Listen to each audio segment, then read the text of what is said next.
자, 1897년 아간팔천 이후에 결국은 한 나라의 왕이 다른 나라의 공사관을 옮겨가다 보니까 당연히 개혁 정책은 이루어질 수가 없는 거고, 결국은 이제 이 러시아가 조선에 대한 영향력을 넓혀 나가는 상황이 된 거죠. 그러다 보니까 이 친러 세력, 여기 덧붙여서 친미 세력들이 이제 정치를 주도해가는, 국정을 주도해가는 이런 양상을 띠게 됩니다. 그리고 더불어서 이제 이 러시아의 영향력이 커지다 보니까, 그리고 이제 조선에서는 이제 그 왕을 중심으로 한 어떤 개혁을 추진하지 못하고 있는 상황이다 보니까 결국 서국 열강들의 어떤 이권 침탈, 이런 부분들이 아간파천 이후에 훨씬 더 심화되는 이런 양상을 띠게 되는 거죠. 자, 이런 상황에서 결국 미국에서 유학을 마치고 돌아온 이제 서재필 박사가 결국은 이제 국민계몽이라고 하는 부분을 통해서 어떤 개혁을 추진하기 위한 방안을 제시를 하게 됩니다. 그래서 이제 정부의 도움을 받아서 독립신문을 편찬을 해서 국민계몽에 나서게 되는 거고요. 그래서 독립신문은 이제 한글과 영문 이렇게 이제 두 가지 판으로 이제 창간을 하게 됩니다. 그러면서 이제 자주 독립을 이제 내세우게 되고 어떻게 내정을 개혁할 것인가 이런 부분들도 서서히 이제 발언을 하게 되는 거죠. 자, 그리고 이제 이걸 바탕으로 해서 이제 독립문, 이제 우리가 이제 자주적인 독립국가임을 내세워야 되니까 그러기 위해서는 이제 독립문을 세워야 된다라고 해서 독립문 건립을 계기로 해서 이제 이 독립협회를 이제 창설을 하게 됩니다. 그게 이제 1896년인데요. 독립문이라고 한 건 우리가 보통 이제 독립문하고 이 독립이라는 얘기를 생각하면 일본으로부터 독립 이렇게 생각하기 쉬운데, 이 시기는 아직 우리가 일본의 식민지가 되지 않았던 시기입니다. 자, 그러다 보니까 이때의 독립이라고 하는 것은 결국 청으로부터의 독립을 말하는 겁니다. 그래서 이 독립문을 보면 이제 서대문에 이제 독립문이 서 있는데, 이 독립문 앞에 두 개의 기둥이 서 있습니다. 이 두 개의 기둥이 뭐냐면 조선시대에 청나라 사신이 오면 그 서신을 맞이하던 그 관문인 거죠. 그게 이제 영음문이었는데 그 영음문의 기둥이었던 거예요. 그래서 그 영음문이 세워졌던 여기 기둥을 그대로 두고 거기에 이제 독립문을 설치를 하는 것은 결국 우리는 이제 청나라로부터 독립한 자주 독립국이다라는 걸 내세우기 위한, 그래서 여기서 말하는 독립은 청으로부터의 독립 이렇게 되는 겁니다. 그래서 우리는 이제 더 이상 청의 속국이 아니라 독립된 국가이다라는 것을 내세우게 되는 거고, 이게 이제 서재필 박사를 중심으로 하는 독립협회가 주장했던 독립이 되는 거죠. 정근대적인 요소와는 이제 단절을 한다 이런 의미를 띠게 되었던 겁니다. 자, 이러면서 이제 독립협회가 만들어지게 되고 독립협회가 이제 적극적으로 활동을 하려는데, 독립협회의 활동은 크게 세 가지로 우리가 정리를 해보겠습니다. 첫째, 자주국권운동, 두 번째, 자유민권운동, 세 번째, 자강개혁운동, 이렇게 나눠볼 수 있는데, 첫째 이제 자주국권운동은 이제 독립국으로서, 자주국으로서의 이제 우리의 모습을 보여줘야 된다는 거죠. 자, 그래서 이제 이 만민공동회, 이제 왜냐면 결국은 이거는 뭐 관료들만 중심으로 해서 개혁을 한다고 되는 게 아니라 결국은 일반 백성들도 이 근대개혁에 동참을 해야 되는 거죠.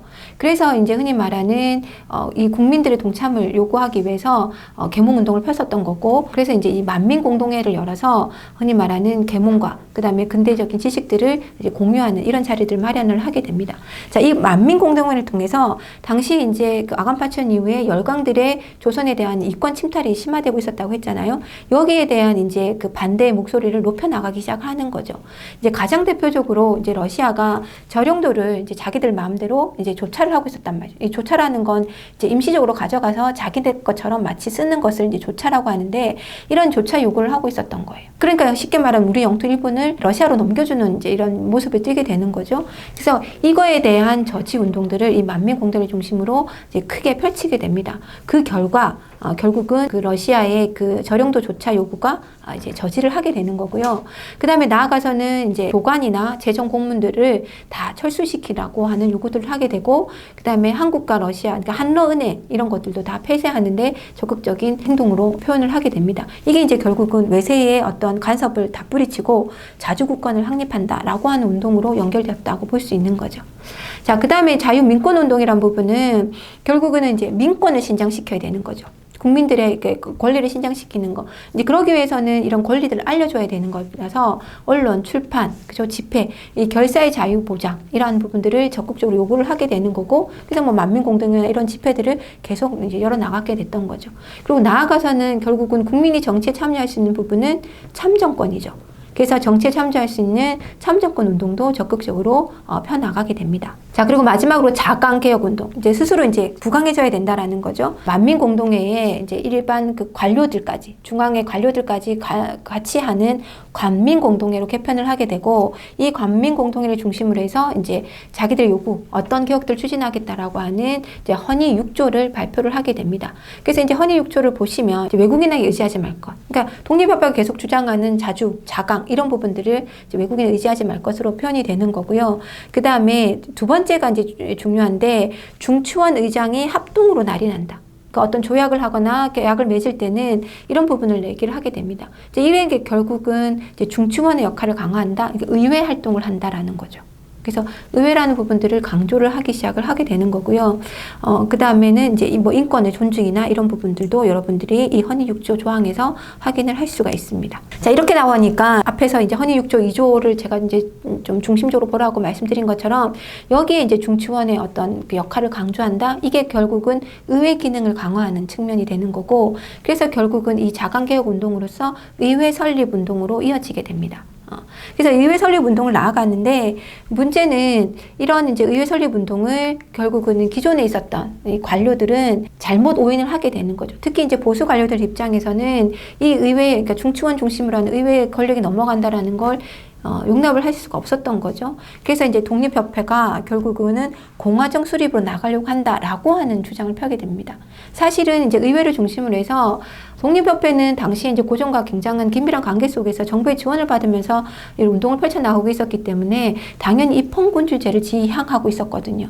근데 이제 이거를 보수 관료들 입장에서는 의회 설립 운동을 결국은 공화정 수립이다라고 이제 주장을 펼치게 되는 거고, 어쨌든 독립협회 운동이 이제 활발하게 뛰게 되고, 뭐 민권 운동 이런 것들을 하면서 백성들에게도 인기가 있게 되고, 이러다 보니까 고종 입장에서도 이 독립협회가 너무 커지는 것에 대한 견제가 필요하다는 생각을 하고 있었던 거죠. 그럴 때 마침 이 보수 관료들에서 독립협회가 공화정을 실시하려고 했나 보다. 공화정이라고 하는 것은 왕이 사라져야 되는 거잖아요. 이제 이런 얘기들이 들려오니까 결국 고종 입장에서는 이 독립협회의 해산을 명령을 하게 됩니다. 자, 그래서 이제 이 보부상 중심으로 만들어져 있는 한국협회를 통해서 이 만민공동회를 공격하도록 하고, 그 다음에 이제 결국은 군대를 동원해서 이 독립협회 만민공동회를 해산을 시키게 됩니다. 그래서 이제 결국은 1898년에 독립협회가 해체가 되게 되는 거죠. 자, 그렇지만 어쨌든 이 독립협회에 가진 의의를 뭐냐면, 어쨌든 민중을 계몽을 해서 그들을 중심으로 해서 근대화 운동을 이끌어갔다라는 거고, 이게 이제 나중에 뒤에 가면 우리가 살펴볼 애국 계몽 운동에도 영향을 끼치게 됩니다. 자, 그 다음에 입헌군주제를 지향했잖아요.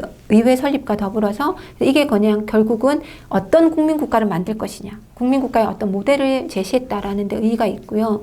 다만 한 가지 한계점이라고 지적할 수 있는 거는, 러시아가 굉장히 큰 역할을 하고 있었기 때문에 러시아 견제에는 적극적으로 나섰지만, 나머지 서구 열강이라고 할 수 있는 미국이나 영국이나 일본에 대해서는 오히려 그렇게 적극적으로 배격하지 않았다는 거죠. 오히려 더 우호적으로 나갔다는 거죠. 우리나라 입장에서 보면 러시아나 미국이나 일본이나 영국이나 다 외세고, 이들이 이제 이권을 다 침탈하려고 하는 사람들이었는데, 그럼에도 불구하고 러시아에게만 오히려 이제 적극적으로 배격을 하고 나머지 나라에 우호적이었다는 부분들은 독립협회 활동의 어떤 한계점이라고 얘기할 수 있습니다. 자, 이렇게 독립협회가 해체되다 보니까 원래 고종과 독립협회가 이제 서로 힘을 합쳐서 개혁을 추진하고 있었는데, 결국 독립협회가 해체가 되고 나니까 이제 개혁을 추진할 세력이 사라지게 된 거죠.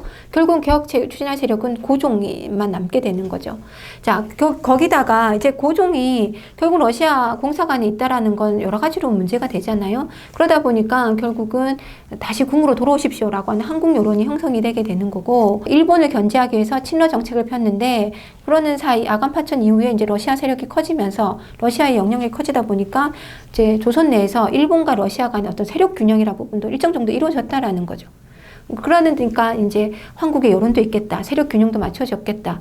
결국은 고종이 이제 황궁을 결정을 하게 됩니다. 황궁을 하는데 명성하고 시해됐던 경복궁으로 다시 돌아가기는 어려웠던 거죠. 그래서 이제 외국 공사관과 가장 가까웠던 경운궁으로 1897년에 이제 황궁을 하게 됩니다. 자, 이 황궁을 하면서 이제 왕 중심의 이제 개혁을 이제 선포를 하게 되는 거죠.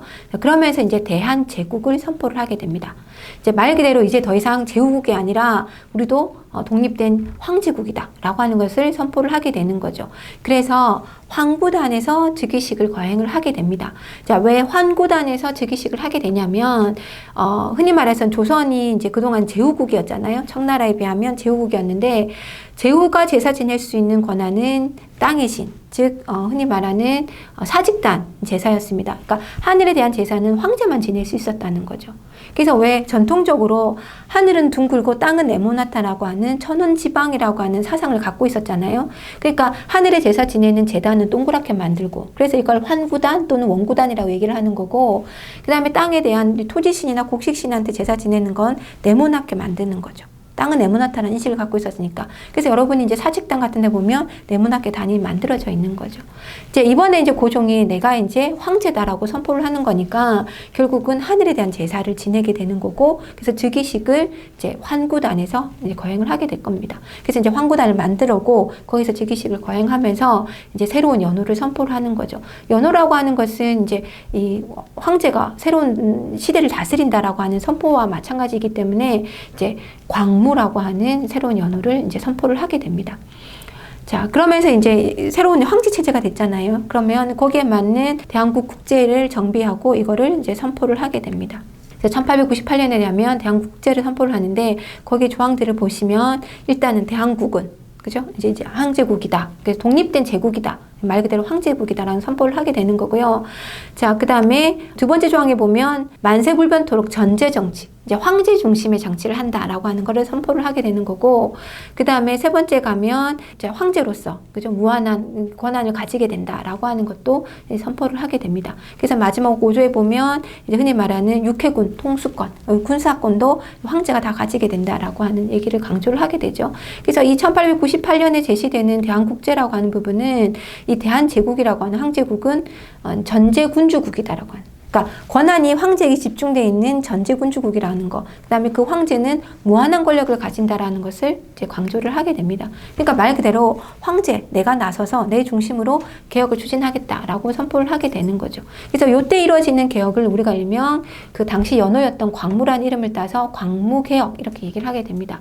광무개혁의 이제 기본 방향은요, 일명 구본신참, 옛것을 이제 바탕으로 삼아서 새로운 것을 참조한다라고 하는, 그러니까 기본적으로 이제 그 개항 이후에 조선 정부는 특히 고종은 끊임없이 점진적인 개화 정책을 추진해 왔습니다. 그거의 연장선상이라고 보시면 됩니다. 그러니까 근본은 옛것을 따르되 새로운 것을 참조한다라고 하는 이런 점진적인 개혁 방향을 이제 설정을 하게 되는 거고요.